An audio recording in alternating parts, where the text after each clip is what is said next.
इमरान खान साहब के खिलाफ पीका का मुकदमा करने का इन्होंने फैसला कर लिया और आप रीजन सुनेंगे तो आप हैरान हो जाएंगे। यानी इमरान खान साहब ने एक स्टेटमेंट दिया और उस स्टेटमेंट में इमरान खान साहब ने कहा कि ट्वीट थी ना उनकी कि मुरीद के वाक़े में सरकारी इतलात के मुताबिक 4 मुजाहिरीन जान से गए, जबकि मुतासरा फरीक के मुताबिक हकीकी तादाद 400 से 600 तक है। यही तो कह रहे हैं तरीके लब्बैक वाले या बाकी लोग। रेहान ग्राम जो है वो उसने तो ये कह दिया 1000 से ज़ायद है, जबकि तरीके लब्बैक वाले कह रहे हैं कि तादाद सैकड़ों में है। समा टीवी ने जो प्रोग्राम किया, समा टीवी के प्रोग्राम के ऊपर जो तादाद बताई गई वो जख्मियों की तादाद को 150 के करीब उन्होंने बता दी और उन्होंने कहा जी लाशें भी और जख्मी जो है वो सैकड़ों में है।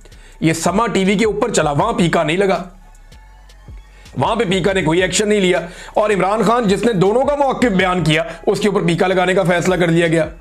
How is it possible? कैसा मज़ाइका खेज मुकदमा है, सिर्फ टिकटॉकर्स की ख्वाहिश के ऊपर या उनके आकाओं की ख्वाहिश के ऊपर। यानी ये अजीबोगरीब निज़ाम चल रहा है, यहाँ लौंडियां हैं, गुलाम हैं, आका हैं। ये तो मुझे लगता है कि हम कोई कई 100 साल पीछे चले गए। पाकिस्तान के अंदर जमहूरियत नाम की चीज़ ही कोई नहीं है। ये मुकदमा जनाब हमारी ख्वाहिश है तो ये दर्ज कर दिया जाए इमरान खान के खिलाफ, ऐसे थोड़ी होता है। मौलाना फजलुर रहमान साहब एकदम गुस्से में हो गए नादरीन, और मौलाना फजलुर रहमान साहब ने जो स्टेटमेंट जारी किया वो मैं आपके सामने रखता हूँ।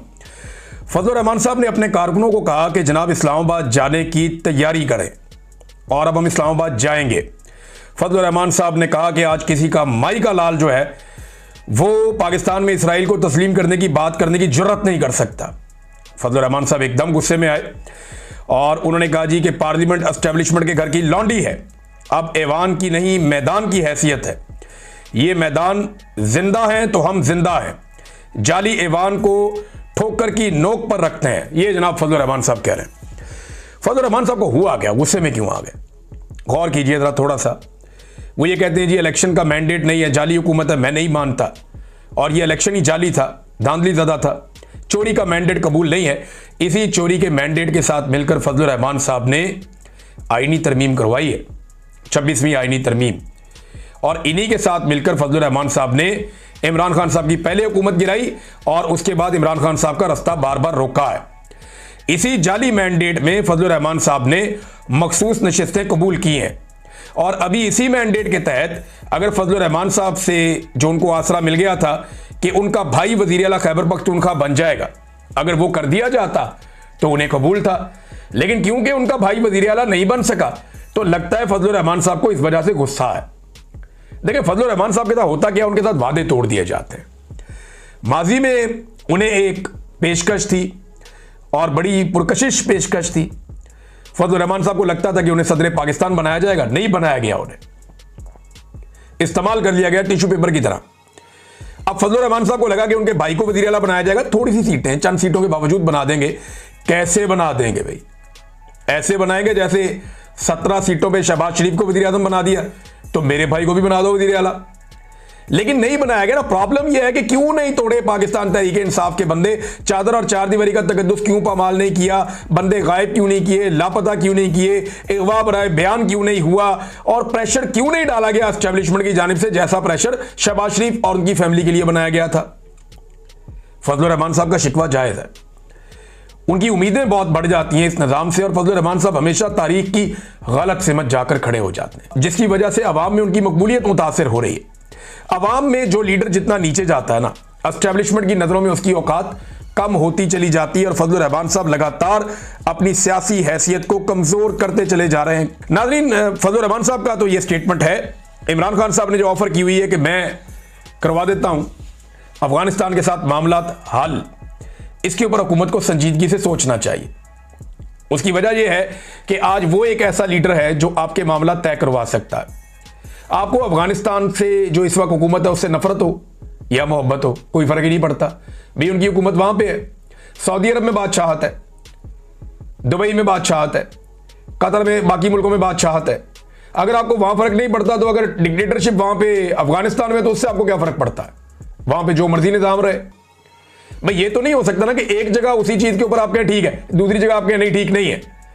तालिबान से आपको नफरत हो सकती है, उनकी सोच से आपको नफरत हो सकती है, लेकिन उनका एक अलग मुल्क है, वो अपने मुल्क में अब जो मर्जी करे। इससे पहले वहां पे एक लिबरल हुकूमत थी, वो भी आपको पसंद नहीं थी, आपके उनके साथ ताल्लुकात ठीक नहीं थे। तो पाकिस्तान ने हमेशा यहां बिगाड़ के ही रखी है। इंडिया कितना सियाना निकला। इंडिया के बेहतरीन ताल्लुकात थे अशरफ गनी से और बेहतरीन ताल्लुकात थे इंडिया के हामिद करजई से भी, लेकिन जब वो कठपुतली हुकूमतें खत्म हो गई तो ये तालिबान फाते बन गए, इन्होंने इक्तदार पे कंट्रोल कर लिया। अब इंडिया ने ये सोचा कि भी हमारे नजरिए से लाख इख्तलाफ से तल्लक बनाओ, अपने मुल्क का फायदा सोचो, दफा करो उनके मुल्क में क्या चल रहा है। तो इंडिया ने अपने ताल्लुकात अफगान तालिबान के साथ भी बना लिए और पाकिस्तान जिनके पास मौका था, पाकिस्तान ने अपने ताल्लुकात बिगाड़ दिए सिर्फ ट्रंप को खुश करने के लिए। अब ट्रंप को खेलने के लिए कल कोई और खिलौना मिल गया या उसे कोई नया शुगल मिल गया जंगों के अलावा, तो वो इस तरफ तवज्जो नहीं देगा। फिर ये कहां जाएंगे, फिर ये अपना सौदा कहां बेचेंगे अगर खरीदार ही ना रहा तो एक आदमी को या एक खास तबके को खुश करने के लिए ये हमने एक नई जंग मोल ले ली है। ईरान के साथ हमारे ताल्लुकात अजीब से हैं, इंडिया के साथ एक अलग लड़ाई चल रही है। आप अफगानिस्तान को भी एंगेज कर लेंगे, पाकिस्तान के अंदर बलूचिस्तान नो गो एरिया है, कबायली इलाकों में आप जा नहीं सकते, गिलगित बल्तिस्तान में तजारत रुकी हुई है, आजाद कश्मीर में डेडलाइन का आखिरी हफ्ता चल रहा है। भैया आपने पाकिस्तान के साथ करना क्या है, और खाली ऑपरेशन के साथ आप नहीं कर पाएंगे। देखिए प्रॉब्लम क्या है, अफगानिस्तान को यह लगता है तालिबान को कि उनके मुखालिफिन पाकिस्तान के अंदर रहते हैं जो अफगानिस्तान के अंदर जाके दहशतगर्दी करते हैं। इसी तरह पाकिस्तान को लगता है, और यह हकीकत भी है, कि पाकिस्तान के अंदर दहशतगर्दी करने वाले अनासर अफगानिस्तान में रहते हैं। अब यहां बनता तो ये दोनों ममालिक मिलकर बैठे और बैठ के फैसला करें कि एक दूसरे के मुखालिफिन के लिए जमीन तंग करेंगे और एक दूसरे के मुखालिफिन का हथियार फेंकवाएंगे कि ठीक है जी हम टीटीपी को कंट्रोल करते हैं, आप दाइश को भी कंट्रोल करें, मिलकर काम करते हैं और दहशतगर्दी को यहां से जड़ से उखाड़ के खत्म करते हैं।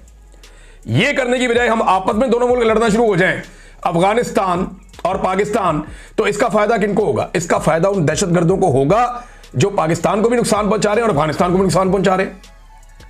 उनकी तो चांदी हो जाएगी। और जो इस वक्त स्मगलिंग हो रही है बॉर्डर एरिया में वो रोकनी चाहिए, जो मंशियात का कारोबार हो रहा है वो रोकना चाहिए, जो दहशतगर्दों के काम आ रहा है पैसा वो रोकना चाहिए। काम सारा हर दो नंबरी बंद करने के लिए इन दो मुल्कों को मिलकर बैठना चाहिए, बातचीत करनी चाहिए, एक दूसरे की शक्ल पसंद है या नहीं पसंद, एक दूसरे का नजरिया पसंद है या नहीं पसंद, और भाई मिलकर बैठो बात तो करो ना। जब इंडिया आकर बात कर सकता है उनके साथ जिनका बिल्कुल 180 डिग्री का उनके साथ एक क्लैश है, अगर वो कर सकता है तो आप क्यों नहीं कर सकते? और आपकी तो जरूरत भी है, अफगानिस्तान के साथ पाकिस्तान को बात करनी चाहिए, इसमें देर नहीं करनी चाहिए। अब ये बार बार साबित करना चाहते हैं जनाब ये इमरान खान लेकर आया टीटीपी, वो साबित है एक हकीकत सामने है कि वो नहीं लेकर आया, उन्होंने मना किया था, वो बार बार कहते रहे थे, हर चीज ऑन रिकॉर्ड पड़ी हुई है। अब राणा सनाउल्लाह कहते हैं जी वो आर्टिफिशियल इंटेलिजेंस है, आपके अपने बयानात हैं, आपकी अपनी प्रेस कॉन्फ्रेंस है, आपकी अपनी आर्काइव में पड़ी हुई है, आपका अपना ट्वीट है, आपकी अपनी आर्काइव में पड़ा हुआ है, सारी दुनिया जानती है कि अब आप झूठ बोल रहे हैं। ये टीटीपी को आप लोग बाय डिजाइन पाकिस्तान में लेकर आए, पाकिस्तान तहरीक इंसाफ को कमजोर करने के लिए खैबर पख्तूनख्वा में, और अब वो गले पड़ी हुई है और अब लड़ाई पड़ गई है, लड़ाई बढ़ गई है और बढ़ती चली जा रही है। तो गुड तालिबान बैड तालिबान वाला काम खत्म करें, अफगानिस्तान के अंदर जो भी हुकूमत है उसके साथ मिलकर बैठ के बात करें और बात करके इसका सलूशन ढूंढें, दहशतगर्दी का मसला हल करें। जो बात इमरान खान कह रहा है उसको समझें। अब तक के लिए इतने, अपना ख्याल रखिएगा, अपने चैनल का भी। अल्लाह।